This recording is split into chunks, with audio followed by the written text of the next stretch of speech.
What's up, everyone? Welcome to Speed Shark Garage, and today is Moto Madness.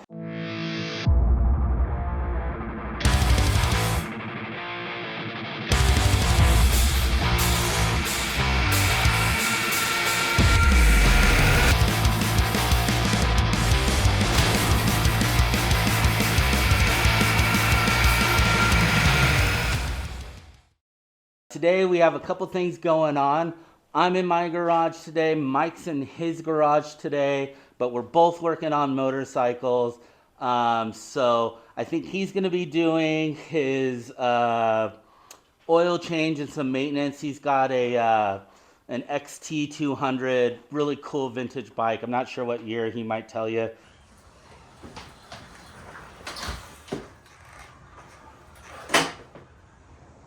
What's better on a cold fall day is to ride dirt bikes. Let's do some oil changes on this. Oil changes? We're changing all the oil on this 1981 XT200 Yamaha edition. So we're going to kind of in this video bounce between the two and what we're doing today.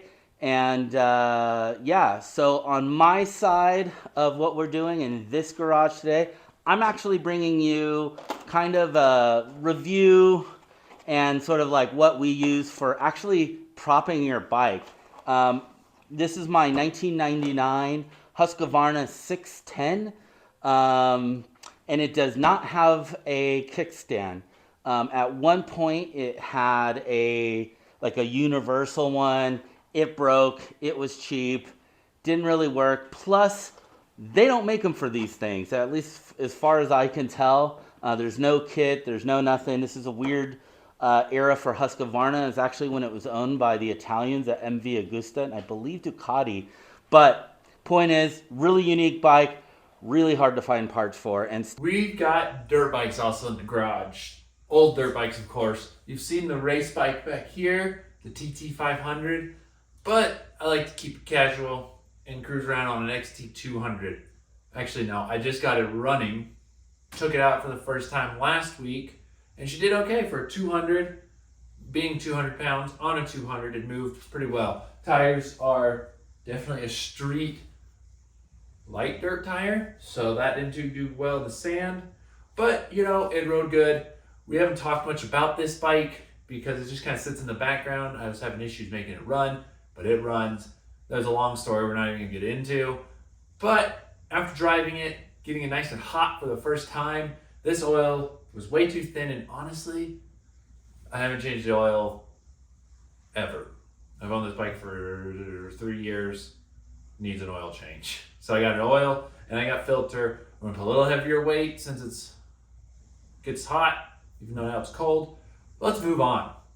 So I'm gonna get the oil changed on this, do a little moto content for you this week because we have some big projects coming up that we're working on right now that we can't get out in time. So I'm gonna do an oil change, show you this little XT and how much fun it is.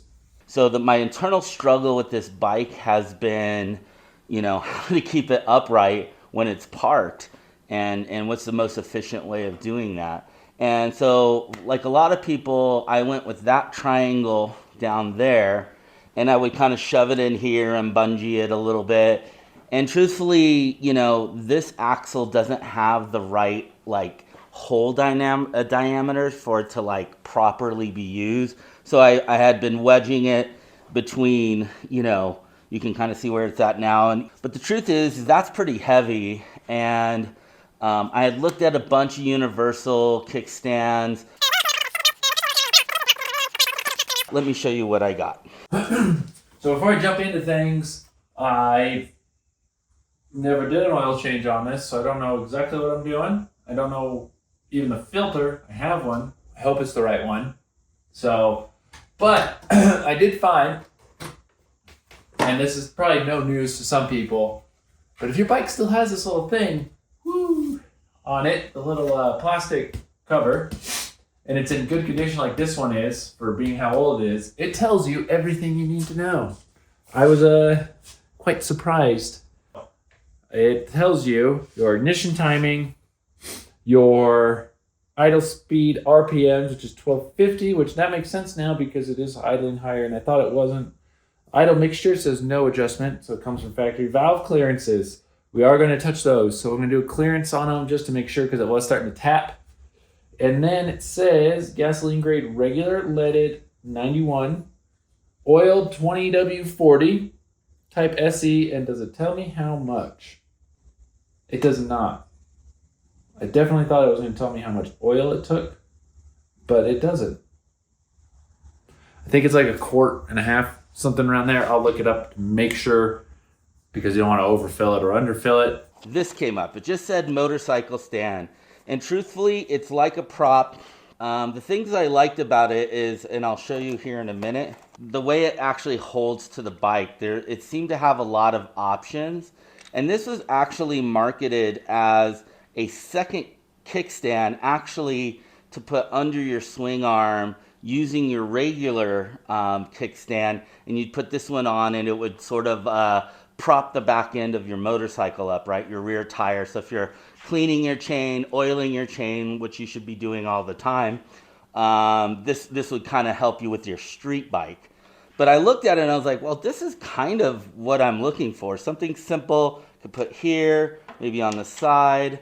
And it's totally adjustable. That was the other thing, because this bike is pretty tall. This kit came with the prop and a simple, I guess it's like a brake. The idea is if your back tire is up in the air, well, then the bike's gonna want to roll forward. So you would take this, and I'll show you, and you can just kind of put it over your handlebar, put it on your brake, locks your front tire. You're not going anywhere. Our drain plug being on this side makes sense because the kickstand's over here, so the bike's gonna be tilted this way. We actually don't have to tilt the bike. I don't know what I was thinking. Again, I haven't messed with this bike for a while. I finally got it running right with adjusting the carb just right and everything. But that's our big old drain plug right here. So I'm gonna take this off, get a pan under it, and get all this oil out, and then I'm gonna get the filter out next. So this is really kind of works just like a turnbuckle for any of you who have used it, a turnbuckle before. And then so what I was doing was I was kind of getting them pretty close on either side. And I happen to know, I think when I measured the size kickstand I needed, it was actually around 16 inches, which was another problem I was finding, that most of them were like, you know, for 15, and again, it just leans the bike a little bit more with this kind of weight. This bike can take a fall. It's just like when you're at like a coffee shop or whatever, if it's falling, it might be falling onto someone else's bike. Thank God that has not happened. All right, so yeah, so it's pretty basic in that sense. This has a little bit of play and movement in it, and then this kind of is like a ball joint almost, where it kind of rolls around, which is nice because it can kind of adapt to the ground. So if it's a little unlevel, you can it'll kind of level itself. The downside with that is that you really want to make sure that the adjustment is correct. Okay, so I'm gonna actually pull off this shifter because the way I have it, oh geez, how tight was that shifter? Oh, that's the wrong way. The where I have the shifter set, it's just in the way of the bolt for the drain, and I don't want to try to work around it or make a bigger mess. So it's just a 10 mil, comes off really quick and easy. Pull that all the way out, as I've learned, because there's a little groove on the shifter that bolt goes into. So don't just loosen it and think it's going to come off, because it won't. Now, let's see what really old oil looks like that hasn't been changed in I don't know how long. Wow, that was on there. And it doesn't even look like it's been taken off ever. Like I just made slight marks in it. Okay. We're gonna just pull it all the way off, and I do believe the transmission and engine oil are all the same. Here we go. Oh, there's a spring in there. Oh, that is some grody looking oil. Okay, we're gonna let that drain. And I'm gonna work on what I believe the oil, where's this coming from? There's a little pickup screen in here, And I'm going to be honest, I haven't looked up a single thing about this. All I know is I know how to change oil and it needs to be changed, and there's a drain plug. Not a whole lot's coming out though. We'll see. I'll let it sit there and drain. I'm gonna get that filter out next because it's just on the other side. We'll put these over here.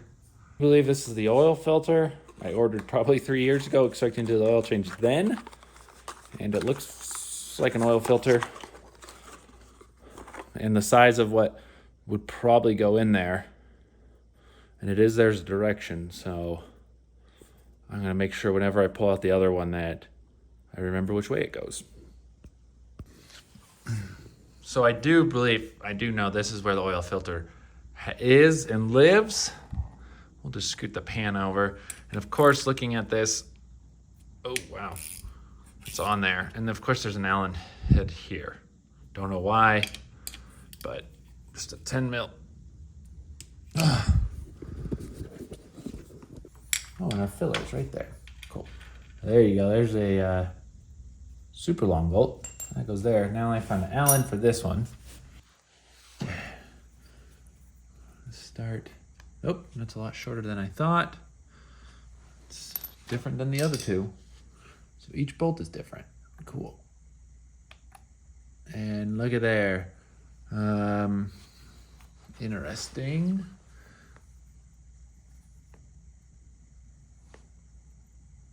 Oh, I think this is stuck on there. That's why. Okay. I got worried that I had the wrong one, but that just was stuck and came out of that. So this will go in there. Cool. Let's get this thing out. Oh, wow.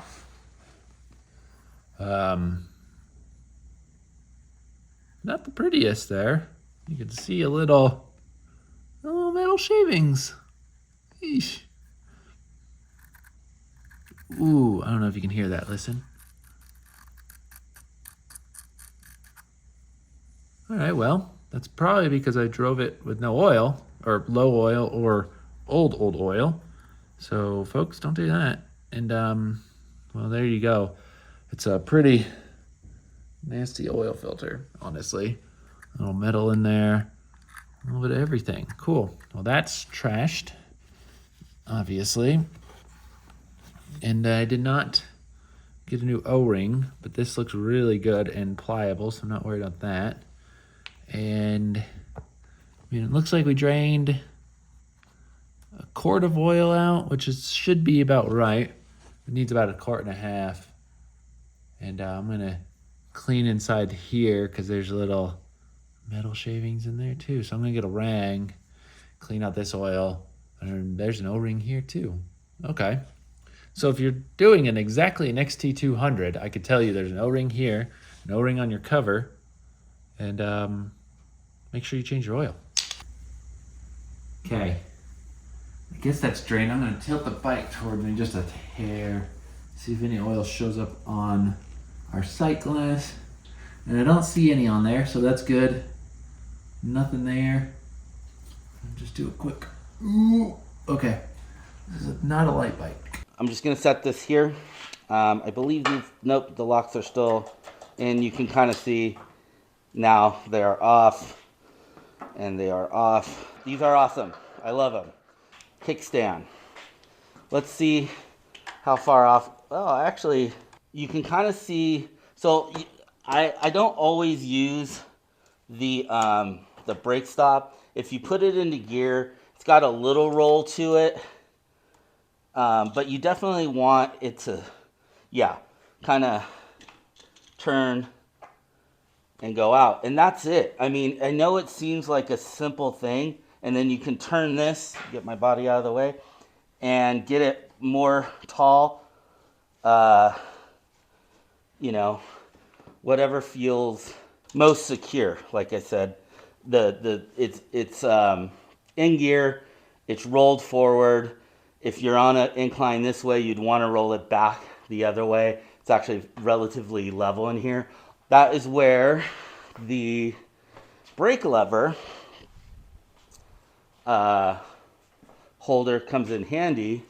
So I'll show you guys up close. This goes here, Pull the brake back, locks on, front wheel is totally secured. I had these leftover Velcro. I realized you could strap it to the side of the fork. So let me show you that in a sec. Okay, so while this is drying, draining oil, we're gonna pull the valve covers, 2 little valve covers here and back here, your intake and your exhaust. And again, that little plate that I took off tells us the gap. So we're gonna pull these off one at a time. Ooh. And we're gonna check our, oh, and I broke the handle. No way, the plastic Harbor Freight handle broke. Cool. Here we go. There's this little V on these covers. It's on the other one. The other side you can do it either way, but I do believe this is like an oiler. So the oil is coming up, falling into here, and then it's going to be dripping down onto our valve that's right there. All right, I'm going to turn the engine until I can get it top dead center. Let's just pull this spark plug out and verify we're at top dead center, but pretty sure we are. Spark plug.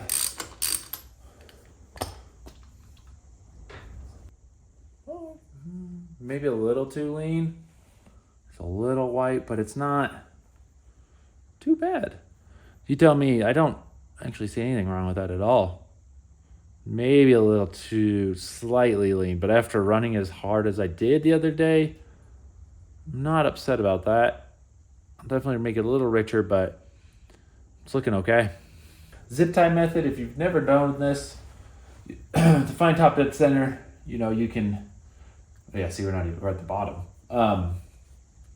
People have a screwdriver, whatever in there, or you can put a light and watch the cylinder come up. I like to use a zip tie because this is a lot softer than anything this will be. And so worst case is you smash it, you're not gonna damage any pistons, valves, cylinder walls, and whatnot. And now that we have it out too, it's going to rotate easier. And so you just let it sit down there. Sometimes I like to do even the bigger end. It's gonna be hard to see, I'm sorry, because it is a black zip tie, but it's right here. There's my finger, and we're gonna come push it.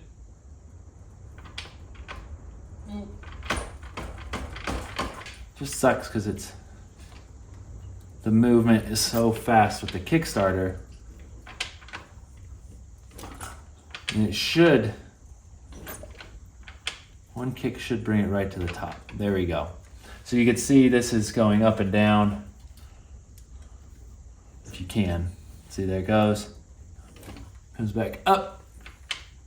And now I believe we are at top dead center. I am not going to move this. I busted my pinky. But that is as high as we get in the piston to go. I was almost touching the white line if I pushed it in there to the cylinder. So this one is now loose, and this one is now loose. I was able to look in there with a flashlight, watch the valves, and that helped out a lot. And I could see the piston go up, and then it just barely would, but it's there. Okay, now let's adjust these valves. So if we come to my plate,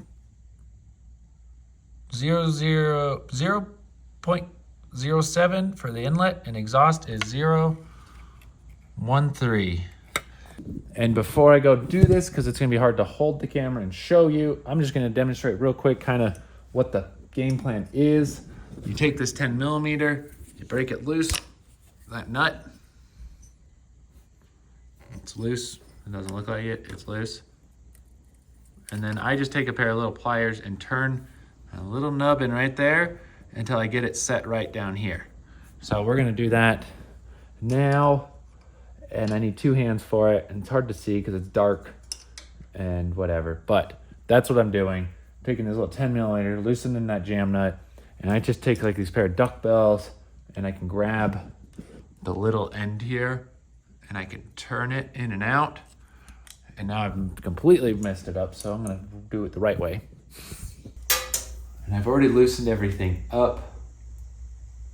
So I have no idea what it was before, because I was showing you guys, and I just kind of messed with it. But Okay, there's 13,000. I'm gonna hold the adjuster part steady while I somehow get this wrench on there.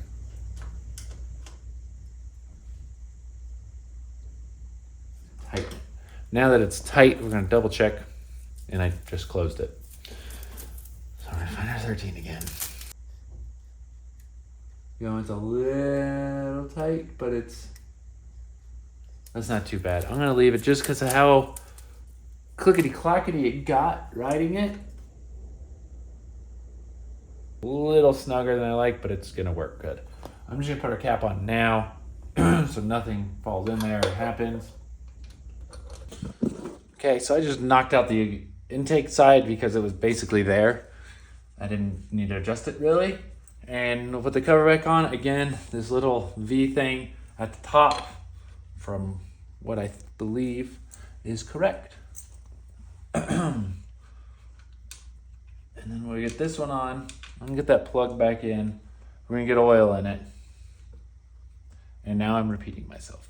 What I read for oil capacity online, kind of looking at different sources and things I've talked to some other people about, it's about 1 liter of oil, which is like point something quarts.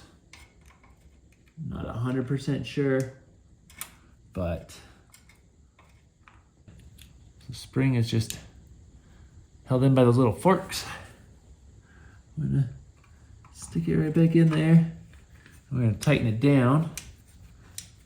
Okay, over here, like I said, I'm pretty sure it's 1 liter of oil according to the internet.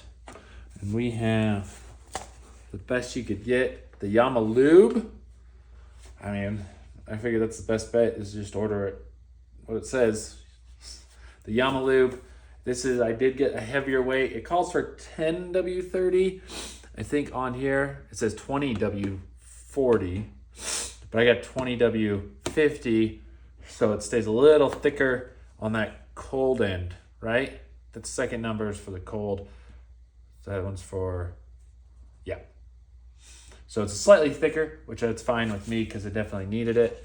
And I think I have, we're just gonna go off that mark. So I'm gonna open it up. I don't even know what I used the other stuff for. I used some oil out of it. I don't remember what. I really don't want to overfill it too because it'll blow out the breather. I found that out as well. Okay, probably just another quick bloop. Tilt the bike.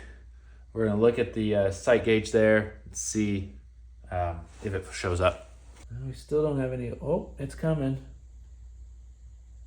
It's coming. It's coming. Yeah. Well, it looks pretty good. Right at that line there. It's hard to tell if you can or not. There's our sight gauge. And there's some clean oil right in between these 2 lines, in between there and there. So I think that's good. I might just give it a quick, just a little more, since we changed out that filter as well, but not more than just like a.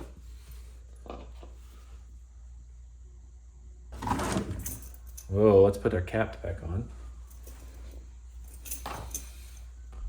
I'm gonna blow all that new oil out.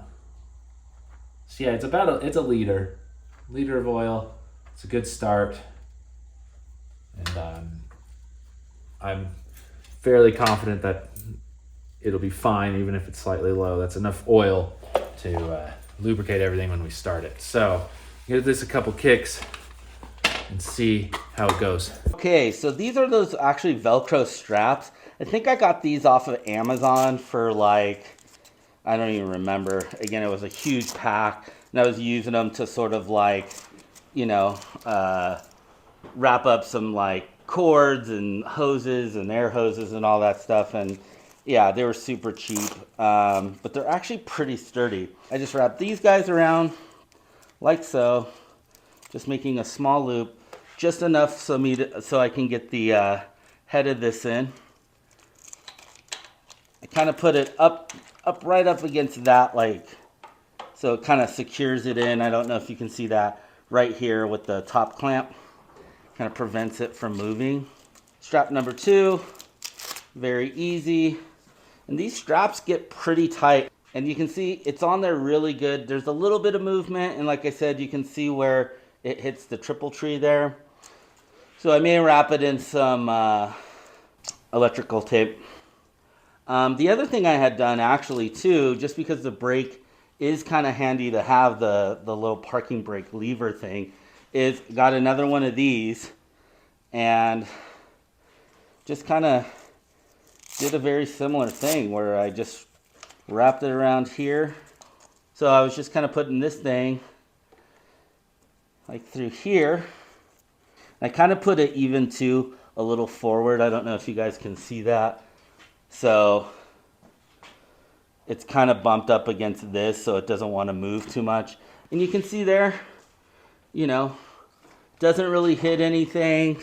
I mean, some people, you know, if I was just going out riding and taking this thing like to, you know, taking it in my truck or something, I probably would just take it off just because if I'm out in the desert or up in the mountains, there's probably a tree or something I can set it down. Plus, I don't know if I trust this actually in the dirt. But yeah, so for the most part, that's it. I think it's pretty good. Let's move on, and we're going to try putting it, see if we can actually lift up the back of this Honda CB750. Okay, so let's see. So I have it propped under here. It's kind of wet. You kind of wedge it in, and then you kind of just twist it out like a turnbuckle. You can kind of see both ends are getting longer. So, see already it started to lift it, and I don't know if you saw that, but it slid out. So let's use our brake. Okay, so I put the front brake mechanism to lock the front brake on. And I have a feeling you're just going to kind of have to play with where this actually needs to be on the swing arm. So here we go. Attempt number 2. Do you still feel like it'll slide a little bit there? It would, in theory, this should be on the flattest part of the swing arm, so it doesn't want to slide either way. But let's just try it here. Okay, it's definitely tight. Oh, okay. I will say where this is, the kickstand seems to be stable. Again, you could kind of lock that in if you wanted to preserve that length. But I will say, it's kind of off the ground. It's a little tight. Obviously, this is a heavy bike. Yeah. And I bet you if you wanted to preserve your hand strength, you could probably just get, this has notches, so you could probably use a wrench if you wanted to. Look at that. So it does work. Is it, you know, I wouldn't want to be underneath the bike, but who's ever underneath? That's actually pretty efficient. And you can see that's on the normal stand. You have access to the chain if you wanted to clean it. It is a little angled in there. So typically you'd put a piece of cardboard here if you're spray waxing your chain. Or even cleaning it for that matter. Away. Ow. Oh, I hate bikes. I hate motorcycles so much sometimes. Place the oil pan far enough away that if I accidentally kick it, I won't accidentally kick it.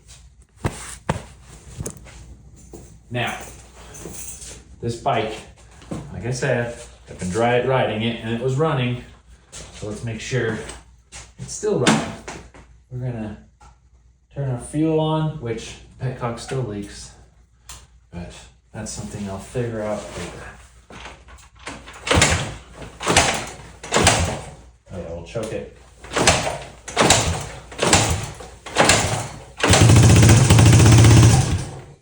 Oop, almost.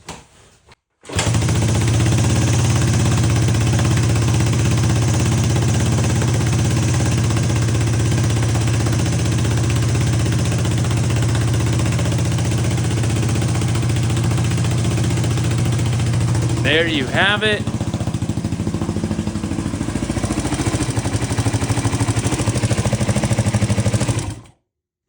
Well, it decided to shut itself off. You can see this petcock's leaking, but there you have it. Just a quick week for this XT Yamaha. So we'll be going out and riding it this weekend, which I'm excited. That's why I want to get this oil done. And we're just going to let the petcock keep leaking, because what's wrong with wasting a little bit of fuel? So there we go. Thanks for watching. It was cool to be here. Also cut to maybe Daniel's now doing his thing, or maybe he did it before me. We'll find out. So hopefully this video might have helped someone out doing an XT oil change, or maybe it just made you more confused. I don't know. All right, guys, thanks for hanging out with me and Mike as we went through our little like moto madness. Also, just to let you guys know, we actually do have a second channel for motorcycles. We just kind of secured the name this year just in case. But we do have some content planned for that channel, probably starting next year, early next year. But if you dig our motorcycle content, or you just like motorcycles as much as we do, we love cars, we love trucks, we love really all forms of really fun ways of getting around. But we do have that channel. The link is in the description, but it's Speed Shark Moto Department. So, you know, subscribe to that one. Right now, there's like one quick video on there of me testing an Indian. It's more of a short. But we will be bringing content onto that soon. I've got a ton of projects over here. We'll also bring you some cool riding footage. New Mexico is like one of the funnest places to ride. I hope you guys enjoyed hanging out with us on this moto day. I certainly love when we get to do moto stuff. It's just such a fun kind of thing, and I love doing these reviews. All right, so that's it for us. Thanks for hanging out with us as we fiddle around on our motorcycles. Yeah, get out there, ride, fix your cars, have fun, get in your garage. We'll see you in the next video.